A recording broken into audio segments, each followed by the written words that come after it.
एक बार एक छोटी सी बच्ची हाथ में मिट्टी की गुल्लक लेकर के भागती हुई एक दवाइयों की दुकान पर गई। वो काफी देर तक वहां पर खड़ी रही, लेकिन दुकानदार का ध्यान उसकी तरफ नहीं गया क्योंकि और भी बहुत सारे लोग खड़े हुए थे। उसने दुकानदार को कई बार बुलाया, लेकिन वहां पर भीड़ इतनी थी कि दुकानदार का ध्यान उसकी तरफ गया ही नहीं। और फिर उस बच्ची को थोड़ा सा गुस्सा आया तो उसने अपनी मिट्टी की गुल्लक लेकर के वहीं काउंटर पर जोर से रख दी, जिसके बाद में जो दुकानदार था और जितने भी लोग खड़े थे वो सब उस बच्ची की तरफ देखने लग गए। और फिर उस दुकानदार ने उस बच्ची से पूछा, बेटे आपको क्या चाहिए? तो वो बड़े ही भोलेपन से बोली कि मुझे एक चमत्कार चाहिए।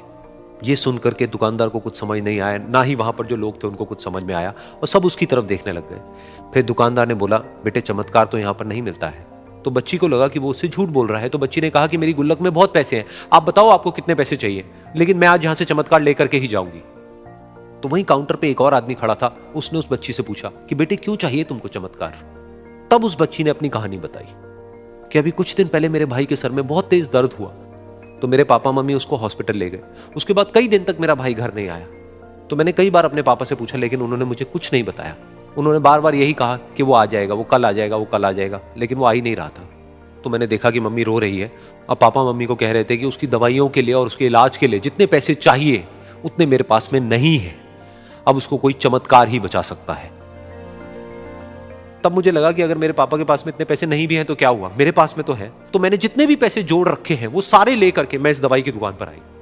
फिर उस आदमी ने उस बच्ची से पूछा, कितने पैसे हैं तुम्हारे पास में? ये सुनते ही उस बच्ची ने अपनी गुल्लक उठाई, जमीन पर फेंकी और तोड़ दी और पैसे गिनने लग गई। बाकी सब लोग खड़े होकर के उसको देख रहे थे। थोड़ी देर बाद उसने सारे पैसे अपने हाथ में इकट्ठे किए और बोली, मेरे पास में पूरे 19 रुपए हैं।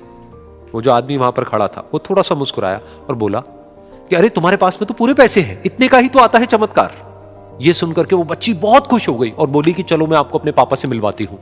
बाद में पता लगा कि वो आदमी कोई आम आदमी नहीं था, बल्कि एक बहुत बड़ा न्यूरोसर्जन था, और उसने सिर्फ 19 रुपए में उसके भाई की सर्जरी करी और कुछ ही दिन बाद वो ठीक होकर के घर वापस आ गया। फिर कुछ दिन बाद वो बच्ची, उसका भाई, उसके पापा, उसकी मम्मी चारों एक साथ बैठे हुए थे और बात कर रहे थे। तो उसकी मम्मी ने उसके पापा से पूछा कि अब तो बता दो ये चमत्कार आपने किया कैसे?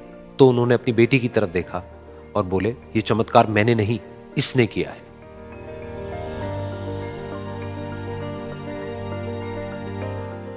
तो यहां पर एक बहुत बड़ी बात है जो हम उस छोटी सी बच्ची से सीख सकते हैं कि जिंदगी में कभी कभी ऐसा होता है कि हमको कोई रास्ता नजर नहीं आ रहा होता है और हम लोग हिम्मत हार जाते हैं। तब हमारे अंदर एक बच्चा होता है जो कोशिश करने से कभी भी पीछे नहीं हटता है। वो हार मानने को तैयार नहीं होता है क्योंकि उसको ना शब्द समझ नहीं आता है। वो बच्चा जिसके लिए कुछ भी नामुमकिन नहीं है, क्योंकि वो हर हाल में कोशिश करता ही रहता है।